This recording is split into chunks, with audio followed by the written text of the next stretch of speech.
Mesdames et messieurs, bonsoir. Merci de nous rejoindre dans le décryptage de ce dimanche 19 janvier 2025. Merci à tous nos téléspectateurs qui nous suivent depuis également nos plateformes numériques. Les S6, comme vous le savez, est toujours avec notre consultant politique. Bonsoir à vous, Agapit Napoléon Maforica. Bonsoir Angèle, bonsoir à tous nos téléspectateurs. Alors, comme d'habitude, nous avons eu droit à tous nos différents plateaux de dimanche, c'est politique. Et ce matin, nous allons commencer par l'entretien qui recevait l'expert en gouvernance, Monsieur Victor Adandé. Avec lui, nous avons parlé des politiques publiques. Le prétexte était cette adoption par le gouvernement de la politique nationale de financement du développement sur l'horizon 2025-2033. Agapit Napoléon Maforica, vous avez suivi notre invité. Exercice réussi pour lui sur la politique publique. Plutôt un professeur de rang magistral qui a déroulé. Parce que c'est sûr que c'est pas fatal d'été et qu'on aurait pu avoir plus de lui. Vous l'avez conduit juste, vous l'avez aidé à nous parler des politiques publiques, des politiques de développement durable et justement des acteurs. Mais on aurait pu aller plus loin. Donc, exercice mitigé. Mitigé peut-être pas parce que l'interlocuteur manquait des ressources, mais peut-être en face n'a pas eu, je suis désolé de le dire, n'a pas eu le répondant technique pour le titiller. Parce que lorsqu'on prend prétexte sur le politique national de financement 2025-2033, il s'est appuyé sur un certain nombre de leviers, donc d'instruments, d'agrégats. Mais ça, c'est la vision du gouvernement. Mais le gouvernement agit pour qui? Pour les populations. Mais les populations sont dans une certaine variété. Alors, lorsque le gouvernement imagine que dans 8 années, voilà ce que nous pensons financer en termes de développement, comment on va trouver l'argent, comment on compte passer d'un point A au point B, mais que pensent les autres acteurs du développement? Il n'y a pas que le gouvernement seul. Il y a les parties prenantes. Il y a d'identifier les groupes cibles, les bénéficiaires également. Oui, c'est bien, groupe cible bénéficiaire, d'accord. Mais les acteurs, le gouvernement est déjà dans la posture d'acteurs politiques administratifs. Mais il y a les autres. Il y a les autres. Vous voyez concrètement qui a l'opposition et les groupes, les corps constitués que sont peut-être ce qu'on appelle vulgairement la société civile. Qu'est-ce que l'opposition? Le rôle de l'opposition est tellement important qu'on aurait dû en parler, surtout sur nos cieux. Lorsqu'on parle de politique pour le développement, on a dit 25-33. Mais il y a 2 élections qui vont impacter cette politique. Et les élections générales de 26, les élections générales de 31. Qui sera au pouvoir en 26? Et qui sera au pouvoir en 33? Alors, c'est pourquoi les acteurs politiques, qu'ils soient de la majorité ou de l'opposition, sont appelés à contribuer d'une manière ou d'une autre à ce type de politique, de plan, de programme. Parce qu'on ne sait pas qui va être là en ce moment-là. Mais lorsqu'on parle du développement, du financement du développement, on parle pays. Et le pays n'a pas d'arrêt. Le pays n'a pas de fin. Le pays n'a pas de majorité. Le pays n'a pas d'opposition. Le pays, c'est l'État. L'État, c'est le territoire, c'est les populations et une autorité qui gouverne des pouvoirs politiques, quel qu'il soit. Donc, que pense l'opposition de ce programme national? Avant de le mettre en place, on doit prendre l'avis ou la proposition de l'opposition. Il appartient à l'opposition. Il y a plusieurs leviers. On est en train de finir la politique nouvelle de perspective à long terme. 2025, à la fin 2025, on est en train de finir. Quelle évaluation nous en faisons? Combien d'acteurs politiques se le sont appropriés? Pour quel fait? Où est-ce qu'on en est? Où en sommes-nous dans son... Et les NLDPS mis en commun avec les ODD, ou avant les ODD, je pense qu'il y avait autre chose d'ODD. Donc, avec les objectifs de développement durable, lorsque vous les mettez en commun, quelle appropriation, quelle appréhension, quelle déclinaison nous en avons faite? Les gouvernants, oui, le gouvernement, oui. Mais quel apport des autres parties prenantes politiques que sont l'opposition et des corps constitués, organisés, que sont les organisations professionnelles, confessionnelles, civiles, la société présentement, la société civile.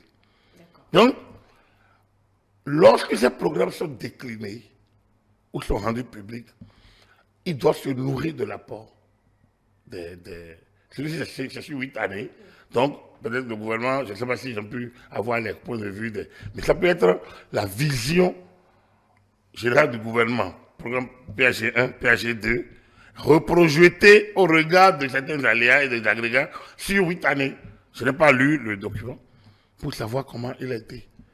Mais je suis convaincu que l'analyse du marché financier, l'analyse de la conjoncture actuelle, au regard des différents bons qu'on a connus ces derniers temps, Covid-19, le pétrole, les frontières, un certain nombre d'aspects, d'éléments de gouvernance ont pu jouer pour contribuer à peut-être faire de mais dans ça, est-ce que notre opposition, qui aspire à conquérir, à exercer le pouvoir, va s'en saisir, va le lire, va l'analyser, va l'enrichir? Il ne s'agit pas de faire une polémique, il s'agit de contribuer à... Le gouvernement a pensé financer tel, sur telle durée. Nous pensons qu'un tel financement, plutôt de ceci, nous aiderait. On a jagé sur le soja, sur la cajou. Mais est-ce qu'on a regardé à long terme?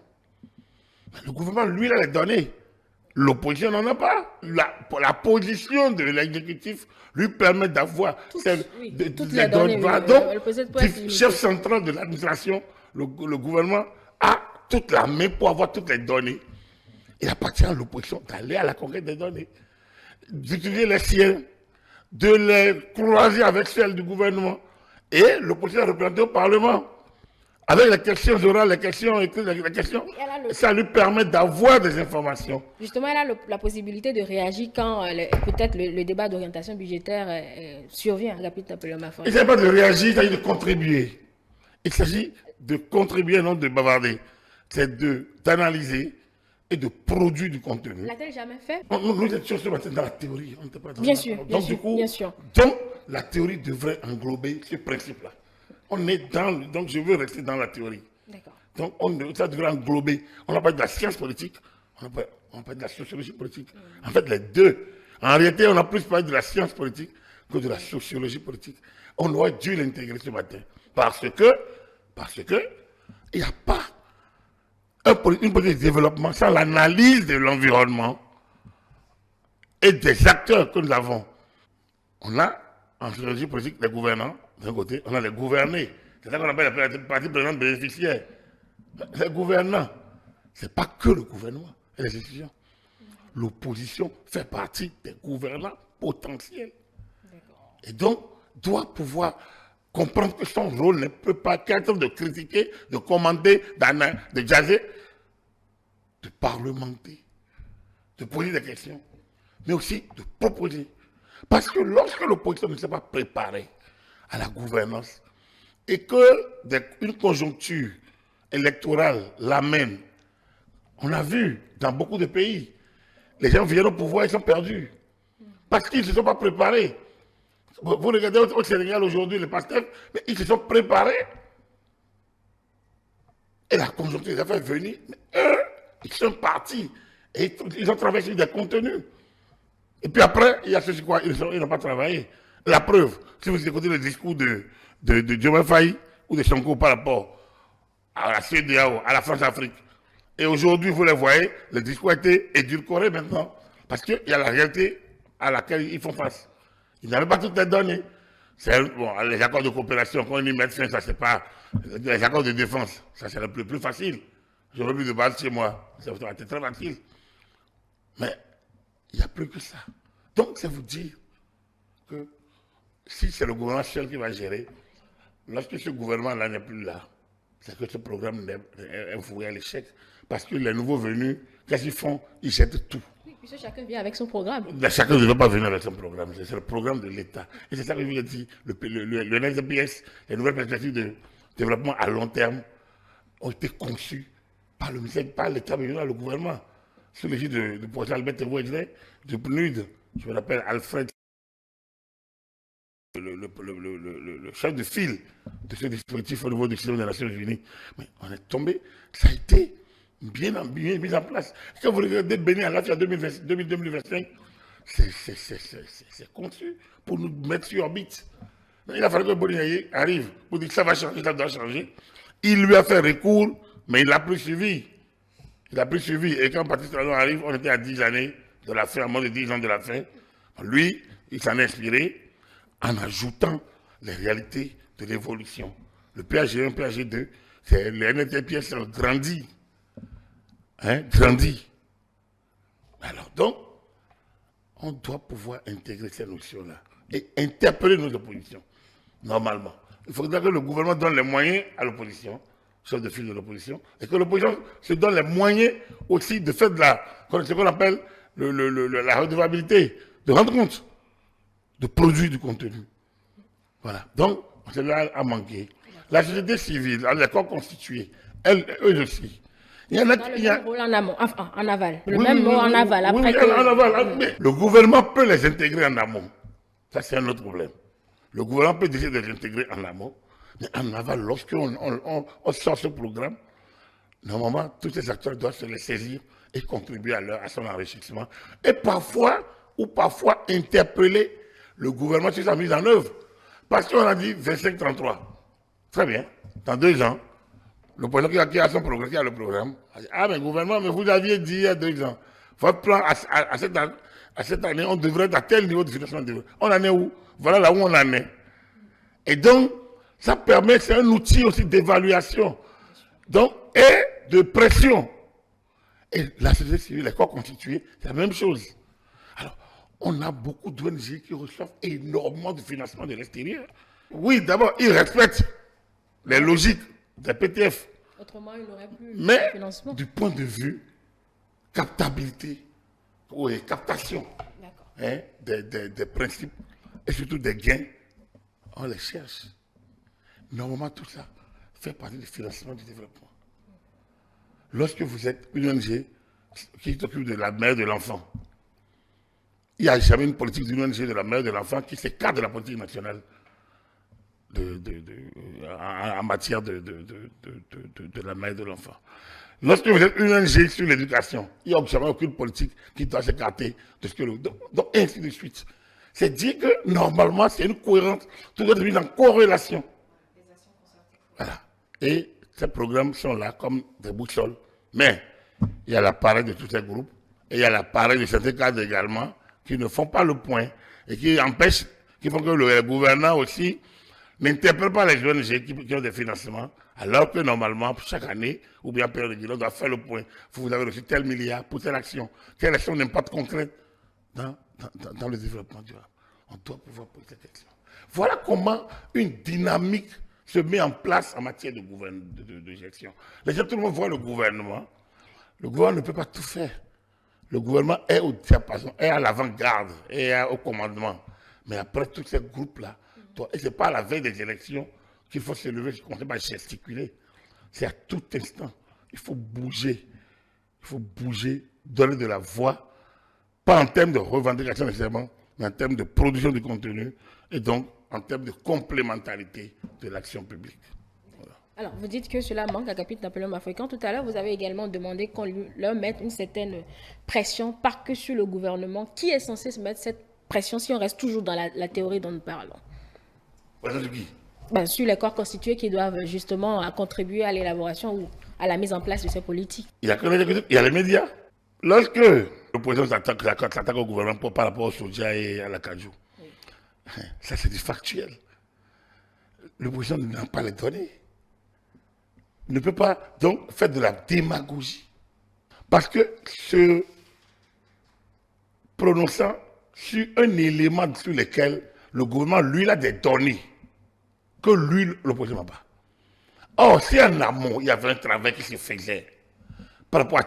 On dit, par exemple, il y a la vie chère, parce que le gouvernement a fermé, quoi, la structure, comment on appelle? L'ONASA. Est-ce qu'on a reçu les données, les éléments? Le porte-parole du gouvernement, les députés ont expliqué plusieurs fois pourquoi l'ONASA a été fermé.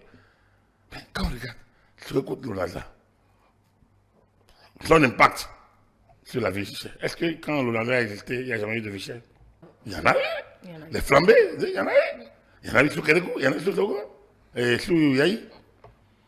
Donc, quel est l'impact réellement de l'ONASA sur la maîtrise des prix?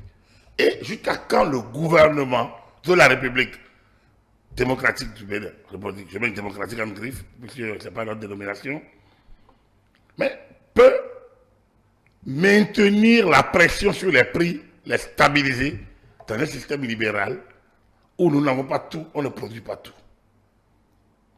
La question est là. Donc, parfois il faut aller plus loin pour chercher des réponses et non rester là dans son bureau et mettre des théories juste pour se poser. Donc, il arrive que quand le gouvernement ne se peut pas avoir ça pour dire nous n'avons pas ça, ceux qui le disent ça les engage, c'est de dire que ceux qui le disent n'ont pas les données. Il lui appartient d'avoir les données. Mais eux, pour le moment, ils font de l'opposition. Donc, ils utilisent les informations en leur possession pour, ou bien les informations n'étant pas en leur possession, ils utilisent les faits et certaines reprobations directes sur le terrain pour se donner quelques bonnes consciences et s'attirer les faveurs des populations. Alors que l'action publique n'est pas l'action démagogique. L'action publique, lorsqu'il y a eu Covid-19, Amnesty International a stigmatisé, ou bien c'est la Convention des droits de l'homme, le fait qu'on ait fait des blocus sur certaines communes, comment on appelle ça? Les cordons sanitaires. Mais il faut être un État irresponsable pour faire comme si rien n'était. Vous voyez? Donc, les droits de l'homme sont dans certaines dynamiques irresponsables parfois. Parce qu'un État doit agir. Lorsque tu vois détruire, même des choses les plus, même s'il n'y a pas l'ouvrage de ta vie, et c'est des trucs qui vont dans le bon sens, et tu ne te mets pas à le rebâtir, tu n'es pas un homme, tu es un irresponsable. Donc, un homme sérieux et pris d'un certain nombre de principes ne peut pas laisser se détruire l'ouvrage public. Et donc, l'action publique vise à cela. Mais l'action publique, on dit parfois qu'on ne peut pas faire d'omelette sans casser des œufs. Parfois, elle se heurte à d'autres principes. C'est comme si vous êtes malade et on vous prescrit un médicament. Et voilà, vous êtes ulcéreux, vous prenez un médicament pour calmer une douleur et ça déclenche l'ulcère gastro-duodénal. Enfin, attends, c'est que vous voulez régler un problème, vous en créez un autre. Et parfois, il y a de ce genre de situations, ce qu'on appelle les effets secondaires des médicaments. Vous voulez régler un problème, mais ça vous crée d'autres. Parfois, ça vous crée tellement de situations qu'on abandonne le médicament. C'est la même chose dans les politiques publiques.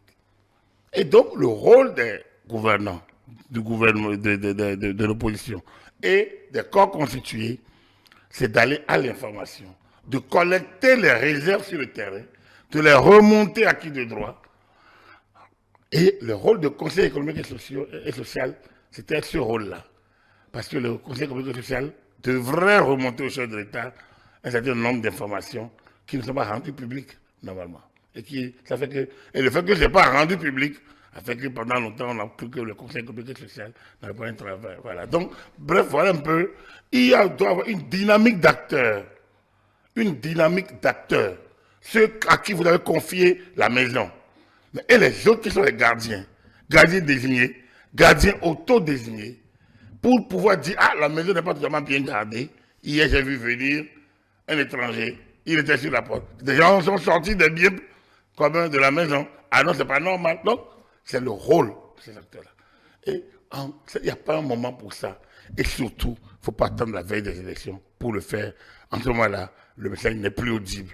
Voilà. Alors, si nous perdons, si je vous suis bien, à vous entendre, c'est tout comme si nous perdons à nous développer, je parle du Bénin, c'est parce que les autres parties prenantes dans l'élaboration des politiques publiques ne jouent pas concrètement leur rôle si on s'en tient toujours à la théorie. Les autres partis politiques, les deux autres parties prenantes, j'allais dire. Vous êtes au Bénin, Angèle. Oui. Dites-moi, vous sentez qu'ils jouent leur rôle? Bon.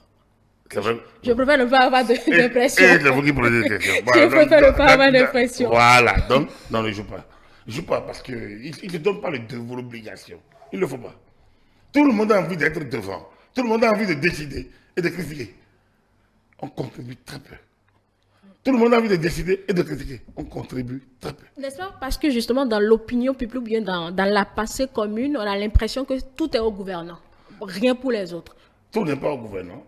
Chacun a sa place. Puisque dans la pratique, l'opposition critique, le gouvernement gouverne, si on peut le dire comme ça. L'opposition s'oppose, non critique. Bon, Et en s'opposant, on a une solution alternative. Vous ne pouvez pas vous opposer et ne pas proposer. Sinon, vous êtes inconstitutionnel. On a très peu de propositions. Du coup, vous très peu de donc propositions. vous comprenez qu'on n'a pas d'opposition. C'est l'esprit critique. Tout le temps. L'esprit critique ou l'esprit critique, je me perds dans les deux. Mais il y en a où on doit systématiquement critiquer. On ne réfléchit même pas. Le budget vient du chef d'État et le budget vient du gouvernement, on vote contre. Il y en a même où on vote, les votes, un article par article, on vote pour. On fait des amendements, et quand il faut voter tout le texte, on vote contre. Parce qu'on a voté contre certains articles. Si on a voté contre certains articles, bon, ça, là n'est pas le sujet. Là est le sujet. Là est le sujet. C'est-à-dire qu'on se donne une posture systématique d'opposant. Il n'y a pas de posture d'opposant en matière de développement, normalement.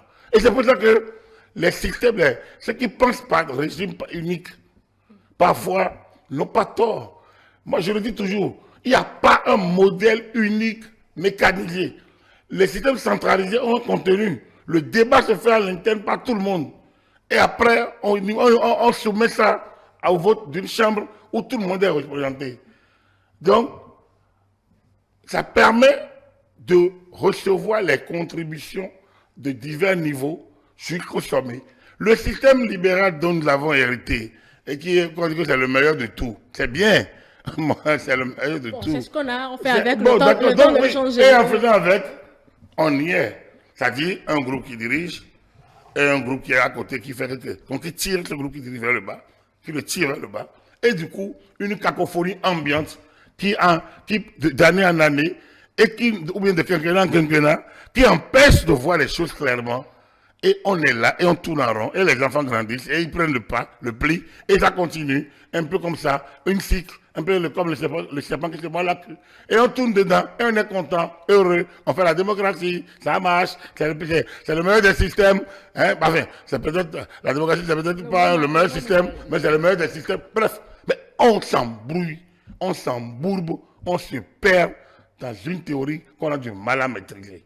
Alors, on fait de la prose, on s'embrouille, on dit on fait des vers, et on dit bon non, d'abord ni prose ni vers d'ailleurs, nous on invente pour nous. Et on se perd dans tellement de théories.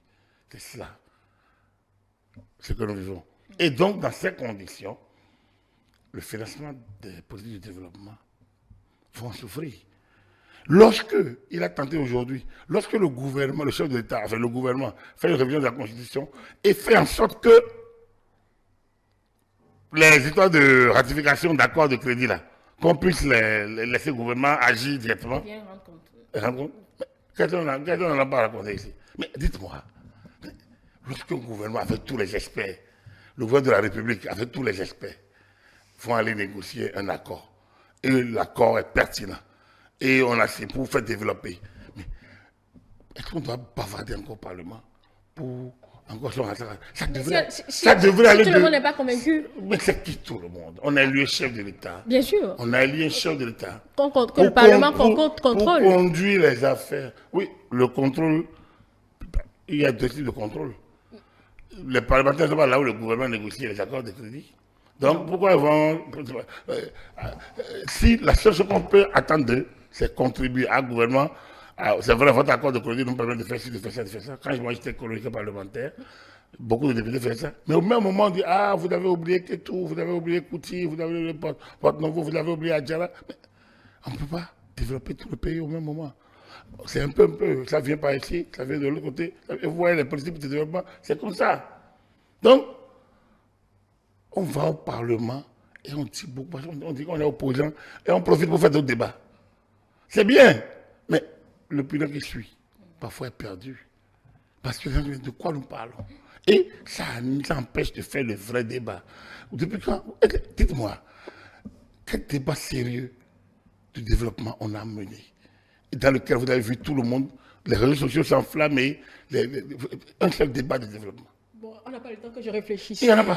Il n'y en a pas. Peut-être que si on cherche, Il n'y en a va pas. trouver. Il n'y en a pas. On n'a pas le temps de réflexion. Et lorsque, moi, le débat sur la démographie a commencé. Mais par contre, le débat sur l'avortement, ça a créé le tollé. Voilà, je l'ai. Le débat sur l'avortement. Non, le gouvernement, la décision a été prise. Oui, et puis bon, les gens, ils se sont positionnés là-dessus. On a commandé, ils n'ont contribué à rien. En fait, c'est ça. Le débat sur la démographie. Bon, ça c'est très vite éteint aussi. Voilà, parce que ça reviendra. Ah, mais alors que c'est quand même le vrai débat de développement. C'est un grand débat de développement. Covid-19. Quel débat essentiel du développement on l'a mené sur l'après-Covid? C'est toujours le gouvernement au diapason. C'est souvent le gouvernement. Alors si ce gouvernement-là va négocier des accords et on dit, bon voilà, il faut que le président aille au Parlement. Et au Parlement, on repousse, on rejette, on rejette peu. Mais on repousse. Au lieu de progresser à tôt, parfois ça ne vient pas tôt. Et parfois, les taux sur lesquels les accords ont été conclus, parfois, sont dépassés. Et ainsi de suite. Voilà, il y a beaucoup de choses à corriger. Oui. Alors, on a parlé également de l'audit du fichier électoral, Agapit Napoléon Bafouékan, et des politiques publiques, l'élaboration des politiques publiques. J'avoue que sur ce coup, moi, je n'ai pas vu le lien. Peut-être que vous l'avez vu ce matin sur l'entretien Agapit Napoléon Bafouékan. Non, il a évoqué, c'est vous qui avez évoqué la question de l'audit. Oui. Parce qu'il faisait partie justement de ces observateurs ou de ces analystes qui estiment que la mise en place d'un fichier électoral contribue dans l'élaboration des politiques publiques. C'est normal. Le fichier électoral, c'est la matière première d'une élection. Oui, ça il a dit. Voilà. Donc dès lors, il faut bien que l'État veille à sa tangibilité, à sa réalité, à son authentificabilité. Donc, à son sérieux. Alors, voilà. Mais là maintenant, l'opposition dit il faut auditer. Oui. Ils ont même mis le comité d'audit en place. Bien. Alors, j'ai été content de l'écouter. Il a demandé qu'est-ce qu'on audite. Oui. Il n'a pas donné la réponse. Parce qu'il sait que ça n'existe pas encore. Exact. Donc, mais il a parlé du temps pour l'audit qui est relativement court, sinon pratiquement inexistant, parce que ça ne servira pas à faire le travail. La loi n'a pas prévu d'audit. Non, la loi ne l'a pas prévu. Donc, du coup, mais on peut le faire. C'est une farce. Ce qui n'est pas prévu peut être fait. Non. Ce n'est pas interdit non plus. Non. Ce qui n'est pas prévu peut être fait. Mais il n'est opposable à personne. Voilà le problème. Oui. Nous sommes dans un domaine réglementé. Légal, enfin, où la loi enferme les procédures. Ce qui n'est pas prévu, surtout en matière électorale, n'est pas absolument autorisé. Parce que quand c'est fait, il est opposable à qui? C'est-à-dire que ce qu'il a proposé, je l'avais déjà dit, sur plusieurs plans, une simulation. On a des années non électorales. Pourquoi on ne prend pas une des années non électorales pour faire une simulation? Au lieu de dépenser... Avec quel fichier? Celui qui nous a servi avant, c'est ça? Non, on fait toute la simulation. Chaque année, n'oubliez pas que la NIP met à jour son fichier tous les ans. Oui. Et que les communes ont des listes. Et que par an, on affiche. Et les gens doivent aller contrôler et réagir pour demander les corrections. Donc, l'état civil ne sert pas que pour l'élection. Ne sert pas que pour l'élection. L'appurement de la liste d'état civil, comment on appelle ça, de l'identification nationale, l'appurement permet de savoir combien nous sommes. Oui. Donc, même dans l'élaboration de la politique de développement, on a besoin du nombre que nous sommes. Il faut dégager les morts. Il faut insérer les nouveaux venus. Donc, tout ça n'est pas que pour l'élection. Alors, donc, le travail de l'ANIP n'est pas que un travail que pour l'élection. Alors, qu'on aurait pu dire, mettons une équipe de suivi de ce que fait l'ANIP sur une année et peut-être dégageons un certain nombre d'éléments à améliorer ou à densifier ou à renforcer. Moi, je comprendrais. Et les partenaires financiers pourraient aider à faire ça. Si l'État dit je ne veux pas, l'État dit moi je suis d'accord sur le principe, mais qui finance? Parce qu'il faut dire, bon, voilà, parce que nous sommes dans l'administration centrale de l'État, avec les fonctionnaires de l'État. Mais on peut mettre un projet à côté. Un projet de suivi du travail de l'ANIP, notamment en matière d'extinction de la liste électorale, ou du fichier électoral. On peut dire ça. Et lorsqu'on dira ça, on trouve un financement, et on met en place le cas théorique, Et on met ça en place. Donc, c'est une collecte d'informations, peut-être dans l'année élection -1. Donc, ça permet de collecter et peut-être de proposer des corrections. Mais quand l'opposition dit on veut l'audit de la liste de fichiers électoraux, mais de quel fichier électoral? Je continue le comité qui est là va auditer quoi? Ils vont attendre. Il va attendre forcément 60 jours avant, mais combien là? 60. Alors que bientôt, la liste va afficher. 60. Mais c'est au moment où on affiche qu'il faut qu'ils aillent travailler. C'est ce qu'on a déjà prévu. Voilà. Un homme, un vote. C'est ça qu'il a dit. C'est ça le principe. Mais alors, si au moment où on a affiché dans les communes, l'opposition fait travailler les gens, tout le monde va travailler. Et on gère l'appurement. Il n'y a plus rien à auditer, c'est que c'est bon. C'est déjà un audit, justement. L'appurement est déjà une sorte de... Non, on a eu à dire que l'État a déjà prévu, la loi de 2017 a déjà prévu une participation citoyenne, un contrôle citoyen, à minima d'accord, mais c'est déjà un contrôle citoyen, le fait que vous allez regarder la liste et que vous remontez vos observations. Nous sommes en face d'une opposition qui ne réfléchit pas bien, et d'une certaine société civile mécanique, qui entre dans les... qui aussi ne produit pas, mais qui consomme les idées existantes. Il faut que les gens travaillent à produire du contenu de la pensée. Je le dis toujours, tant qu'on ne va pas, on ne met pas la réflexion au service de l'action. Et on est là simplement pour réagir, on ne peut pas avancer. Cette affaire d'audit est une farce.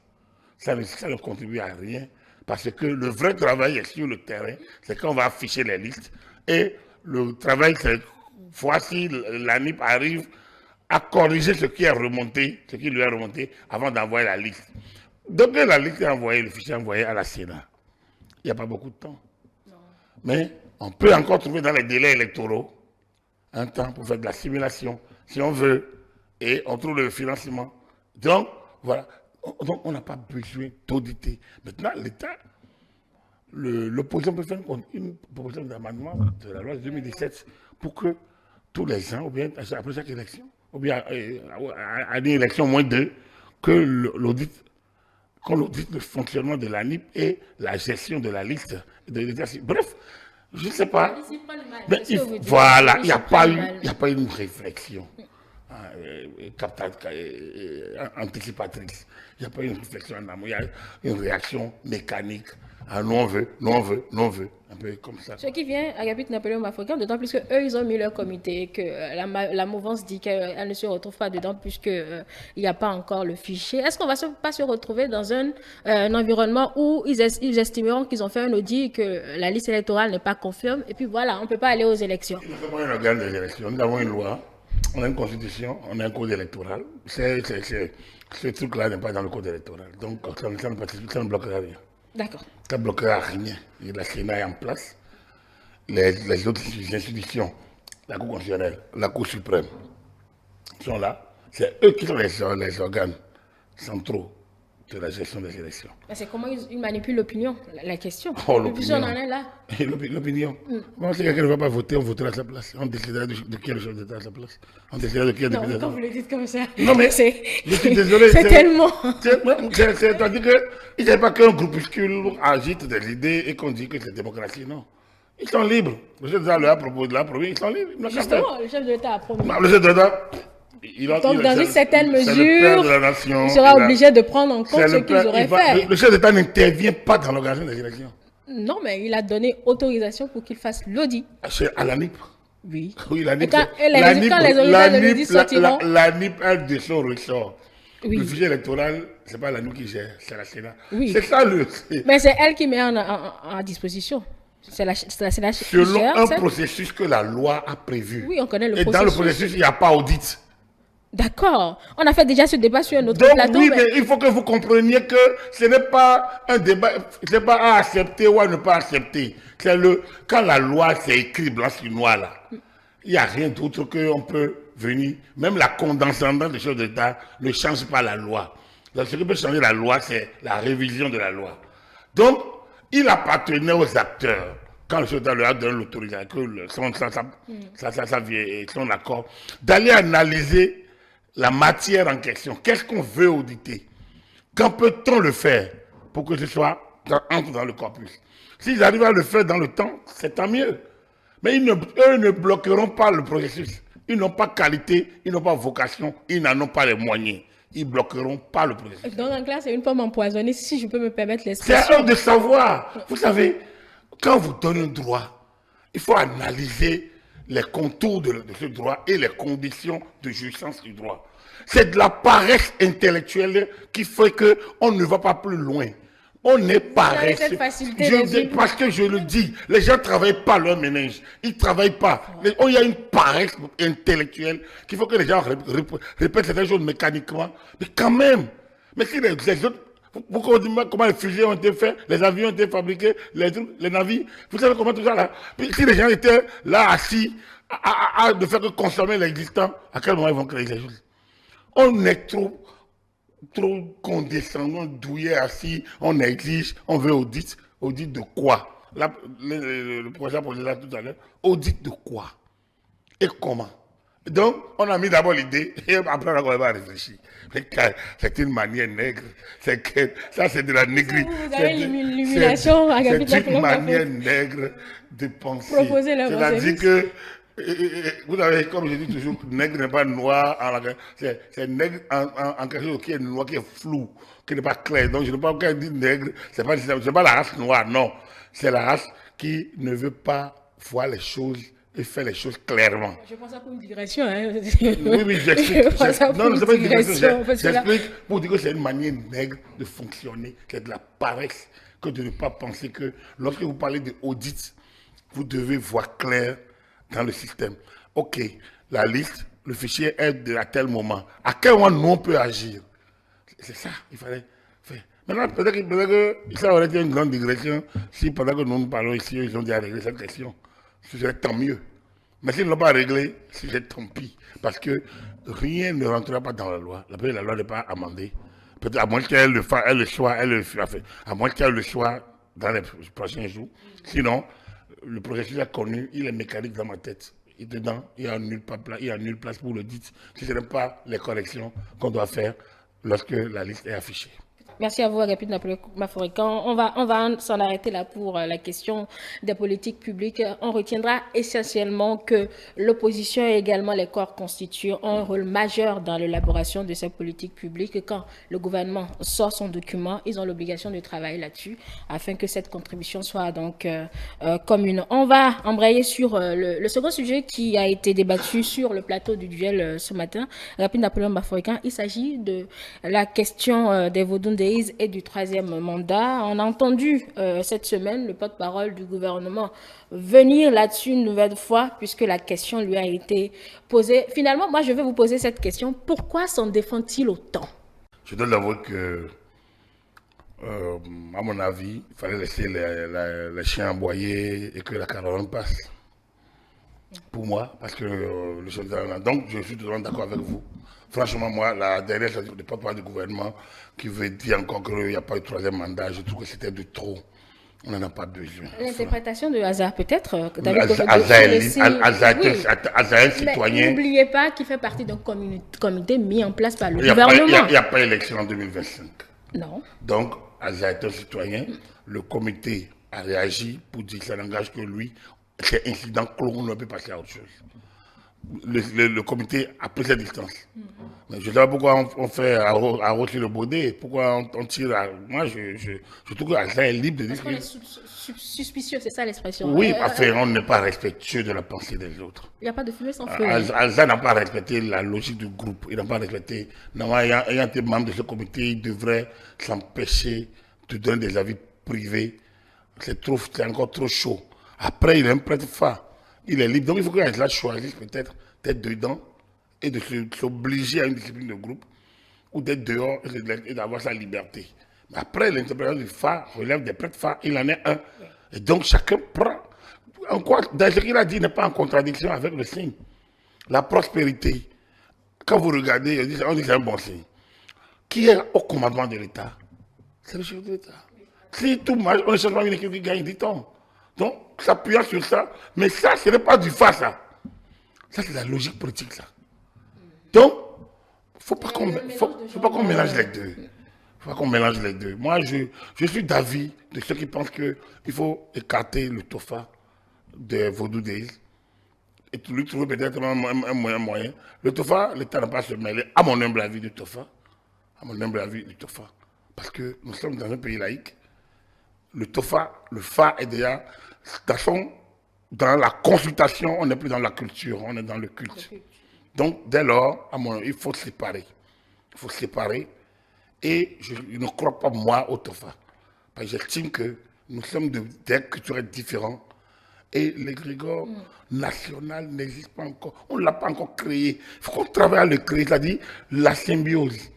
Le bonheur d'être béninois. Et que tous les béninois frémissent lorsque l'hymne national.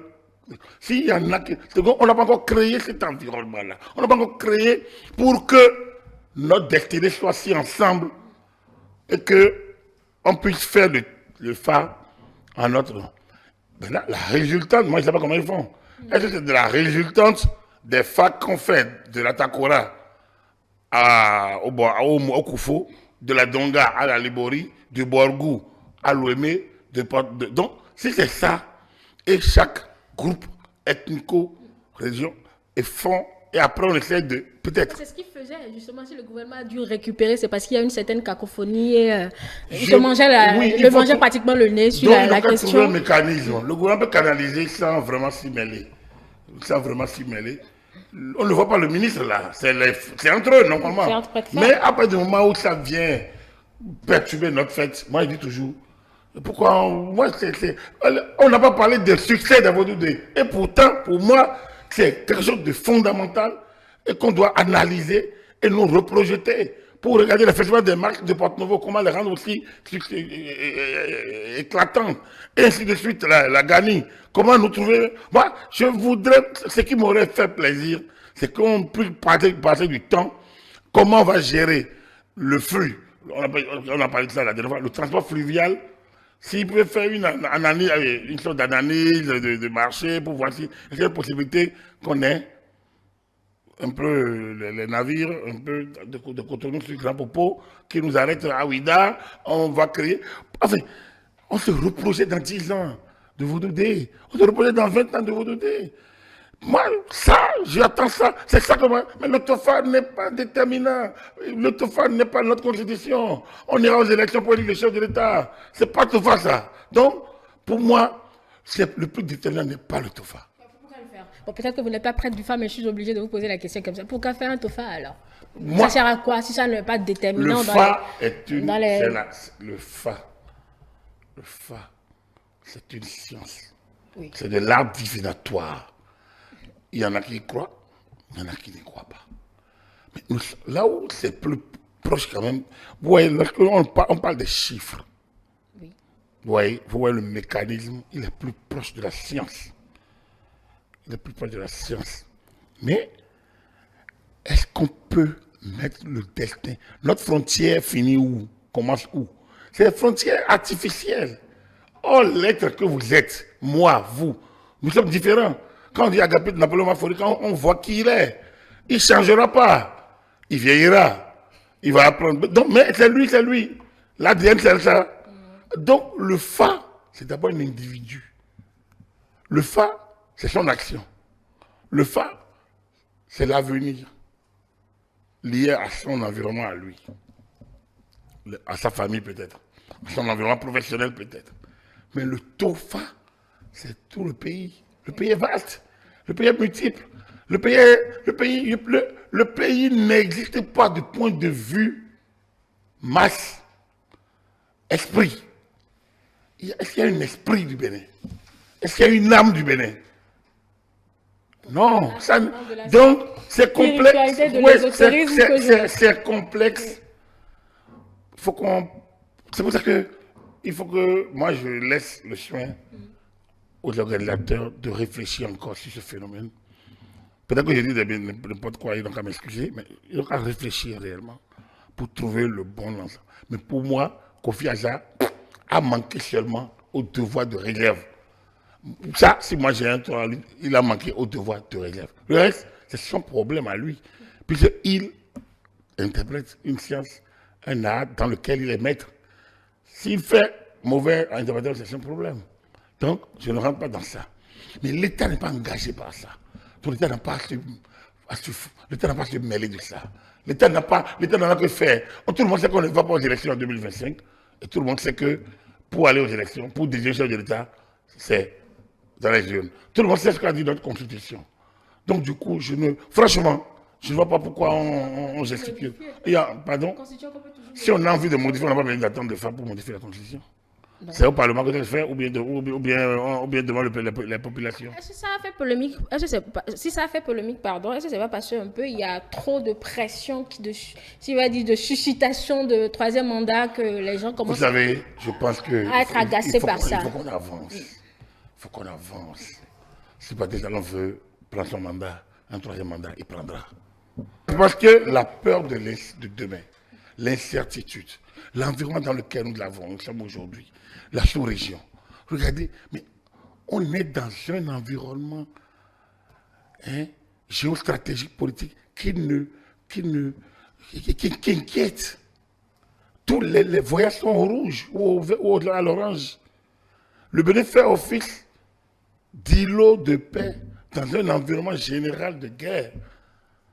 Et lorsque le Togo n'exclut pas de rentrer dans l'AES, il faut voir ce que ça veut dire. La nouvelle ordonnance prise au Niger crée une situation pour les nôtres, mais pour les Nigériens aussi, peut-être. Parce que si nous prenons la mesure de réciprocité, le Nigeria prend la mesure de réciprocité, voilà ce que ça va donner. Nous sommes dans un navire qui tangue. Et quand c'est comme ça, on ne demande pas au capitaine de changer. Donc, ceux qui souhaitent que Patrice Talon tiennent ne sont pas des apatrides. On dit que c'est des gens qui veulent le poste. Quel poste on a besoin? Est-ce qu'il a besoin de quelqu'un pour lui dire de qui il va nommer? C'est pas une affaire de poste. C'est une affaire de sang. Autant on sent ça. Autant il y a ceux qui ne veulent pas qu'il reste en disant on respecte la Constitution. Ça aussi, ils ont le droit. Quand ça bouge, on dit non, toi quitte là, on va mettre un autre parce que la loi dit. L'autre là, on sait qui il est. On sait ce qu'il peut faire. On ne sait pas. Donc, premier principe, ceux qui demandent qu'il reste, on leur raison. Et ils ont le droit de le demander. Ils n'ont pas, j'ai entendu, on dit trouble à l'ordre public, on doit aller à la criette. J'ai entendu des gens dire ça. Mais en quoi on a dit ça? On n'est pas. Moi, je peux prendre une pancarte, aller sur la place publique pour dire Patrice Talon, 3 ans, Patrice Talon, 3 mandats. Je peux le faire. C'est effectivement un trouble à l'ordre public. Hein? Non. Le trouble à l'ordre public, c'est quand je vais m'asseoir sur la voie publique. C'est quand je vais perturber l'ordre. Mais si Omar Fourikan dit Patrice Talon 3 mandats, en quoi ça dérange, en quoi ça oblige les parlementaires? Si vous le dites et d'autres ne sont pas d'accord, il y a altercation. La police est là pour nous dire, vider les lieux. Nous sommes dans un pays où il y a la liberté d'expression, il y a la liberté de mouvement, il y a la liberté d'entreprise, il y a la liberté d'action. Mais il y a les limites à cette liberté. Et c'est ces limites que lorsque la police de l'État dit stop, vous devez stopper. Mais moi je peux aller. Les gens vont injurer les présidents, ils mettent les pancartes devant au niveau des barrières, au niveau des portails. Ça c'est leur manière peut-être d'exprimer leur. Donc, dis que Patrice Talon doit se maintenir. Je ne vois pas pourquoi on a commis. D'ailleurs, la Cour constitutionnelle, il y a une des décisions de la Cour. Papa Jacques Vigan. Il y a cet incident. Voilà, il n'y a pas eu un incident. Certains considèrent comme un incident. Il n'y a pas un incident. Jacques Vigan a dit, est-ce que ça a créé quoi? Quand la Cour a dit là-dessus. On a connu avant. La Cour, quand madame l'ancienne ministre de l'Agriculture de Bobori a dit papa, 3 mandats. Bon, les gens, la Cour a dit que bon, la Cour a dit que bon, la loi, que notre Constitution n'a pas prévu 3 mandats, c'est tout. C'était ce que la Cour avait déjà dit. La Cour n'a pas dit qu'elle a fait trouble à l'ordre public. Parce qu'elle a le droit de le dire. Bon, quand on dit une ministre de la République ne doit pas, ça c'est de la morale. Ça, elle est libre de savoir quelle ministre de la République ne dire pas. Donc, afin de mandat là, cessons d'être frileux. Nous avons une constitution, nous avons les organes en place. Si le Patrice Talon fait 3e mandat, il enclenchera le modèle. C'est lui qui a mis, on ne peut pas faire par exemple les 2 mandats. Bertin Corvi réexplique. Quand vous le lisez, il y a une cohérence dans ce qu'il a écrit. On peut interpréter les textes de 1000 manières. Patrice Talon dit, je ne veux pas. Il a dit ça. Le porte-parole a dit ça une fois, 2 fois. Mais si les gens continuent, ils n'ont qu'à dire. Pourquoi on doit continuer? Parce que vous pensez que la sortie de porte-parole du gouvernement, la dernière fois, a changé quelque chose dans la tête de ceux qui pensent que. Non, ça ne change rien. Avançons simplement. Avançons. Patrice Talon sait où il va. Derrière lui, il a un certain nombre personnes qui croient en sa vertu, enfin, en sa guidance, en son leadership, qui sont derrière lui. Mais il n'a qu'à avancer. Quand viendra le moment de déposer la candidature, les gens voudront que, voyant qu'il ne l'a pas, il faut passer à autre chose. Il faut passer, on a vu, touche pas ma constitution. Quelqu'un n'a jamais dit je veux amender la constitution. Pourtant, on a vu touche pas ma constitution dans ce pays. Alors donc, moi je pense qu'il faut qu'on évolue. Cette affaire-là nous fait perdre du temps. Elle nous fait... il y a l'essentiel. L'essentiel, c'est au nord. C'est nos frères qui sont tombés. Et le porte-parole l'a assez bien dit. C'est que l'incertitude est là. Le Bénin, lui, il est présent. Mais un patrimoine commun, vous gérez votre parti. Les autres abandonnent leur parti. Mais l'ennemi viendra par là. Qu'est-ce qu'on va faire? On ne peut pas rentrer sur le territoire. On va faire quoi? Si on détale, ils vont rentrer sur nous. On plante des gens, il y a un risque qu'on les tue. Voilà, là où c'est là, il faut réfléchir. Et nous devons rester en communion avec ces gens-là. Ces débats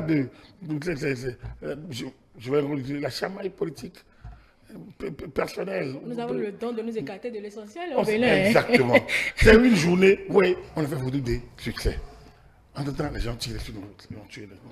Il y a le 16 janvier qui doit nous réunir. J'ai écouté une dame, elle dit j'avais 6 ans à mon père, ou bien quoi, là, mon frère avait. Mais ils ont eu du mal à manger. Voilà de nouveaux cas. Mais qu'est-ce qu'on a fait? En quoi nous nous mobilisons autour d'eux? Mais c'est ça. Est-ce qu'on s'est permis au moins 1 minute de silence chacun? On n'a pas besoin de l'étudier. Mais si on l'a fait, est-ce qu'en voulant manger à table, on a pensé aux parents de ces gens-là, de ces frères tombés? C'est vrai, ils ont fait, ils savent, en allant dans l'armée, ils savent que c'était en kit ou double. Mais quand même, apprenons à être solidaires.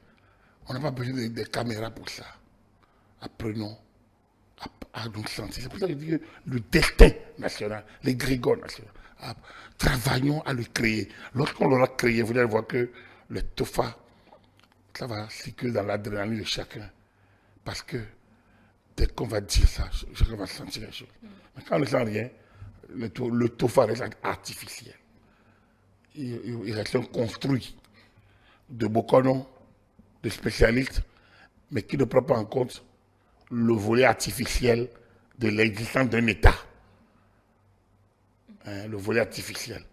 Alors que le FA s'adresse à des situations clairement constituées. Voilà. Je ne connais pas plus, mais je peux évoquer ça de cette manière-là. Donc, on a encore du travail. Et que notre Vodundé, je le dis toujours, et on finit sur ça, qui est quand même quelque chose d'extraordinaire, et qui en 2 éditions nous a montré que c'était une trouvaille géniale, qu'on a besoin peut-être de parfaire pour l'enraciner et en faire un patrimoine véritablement national, des grandes rencontres nationales. Aujourd'hui, c'est Ouida. Peut-être qu'on va le généraliser après. Qui sait? Mais il y a assez d'idées qui peuvent frémir autour de cette affaire. On n'en parle pas. On ne célèbre pas notre succès. On ne joue pas de bonheur d'avoir connu ces moments intenses. Et on est dans la... N'est-ce pas individuel? Non, l'État communié. Quand vous voyez les populations... Non. Et puis individuel, là, lorsque vous rentrez dans Chamaille de 3e mandat, tout le monde devient frileux. Donc même individuellement, les gens ont déjà oublié leur bonheur. Hein? Non. Les spectacles, les danses, les rites, mais tout ça, on a oublié. Enfin, on doit le garder habitable. Dans la tête, parce qu'on a oublié nos malheurs, on a oublié un peu les problèmes. C'est 3 jours d'évasion terrible. Absolument. Et donc, moi, je n'ai pas l'âge. Donc, après ça, on peut passer à autre chose. Je n'ai plus l'âge où on fantasme ces choses-là pendant longtemps, mais moi, ça me manque déjà là où j'en parle. Donc, c'est pour dire que, franchement, gardons l'essentiel. Laissons les gens bavarder sur ce qui les concerne. Mandat. Partisan, c'est ce qu'il veut. Le peuple le suivra. Il décidera. Il a décidé. Donc, laissons-le. Les autres n'ont qu'à continuer de dire ce qu'ils disent. C'est tout. Voilà, moi, je voudrais avoir une pensée pour eux, mais avoir aussi une pensée pour un grand ami qui nous a quittés dans la foulée, Amoussa Rahimi, un ami de nos plateaux, ici et là. Matin, midi, soir, toujours disponible voilà, sur monsieur. disponible sur beaucoup de plateaux. Il nous a on parlait tantôt du phare. Voilà un initié. Et il nous a emporté dans les meilleurs de la métaphysique. Un certain nombre, personnellement, je sais ce que j'apprenais à côté de lui, avec lui. J'avoue que j'ai perdu un maître, je peux le dire. Voilà. Personnellement, puisqu'il n'y a que ça que nous pouvons le dire. Personnellement. Il va nous manquer en tout cas. Il va nous manquer. Voilà. Une pensée pour sa famille et pour tous ceux à qui il manquera. Continuons, nous, l'œuvre, on est là. Voilà. Merci à vous, Agapit Napoléon Mafoikan, pour cet instant à l'endroit de M. Arahimi. Merci également pour vos analyses sur nos sujets du jour. On a parlé de l'élaboration des politiques publiques, également de cette affaire de troisième mandat de Patrice Talon qui commence peut-être à faire... De prétendu, oui. Prétendu à faire. Parce qu'il n'y a pas eu de troisième mandat. Il n'y a jamais eu d'affaire de troisième mandat. Vous avez raison. Prétendu à faire de troisième mandat de Patrice Talon. Wilfried Léon Ngbeji a encore démenti cela ou s'est encore expliqué que le chef de l'État n'est pas demandeur pour qu'on augmente son bail à la tête de l'État. Merci de nous avoir suivis. Je rappelle à ceux qui viennent de nous prendre au vol que cette émission est disponible sur nos plateformes numériques, notre site internet, le www.etelebenin.com, notre page Facebook ETélé en direct, notre chaîne YouTube ETélé Bénin et télécharger notre application pour nous suivre un peu plus facilement, l'application au nom de ETélé Bénin. Nous étions en direct du studio François Xavier en Lime Noumont, ETélé avec vous, pour vous.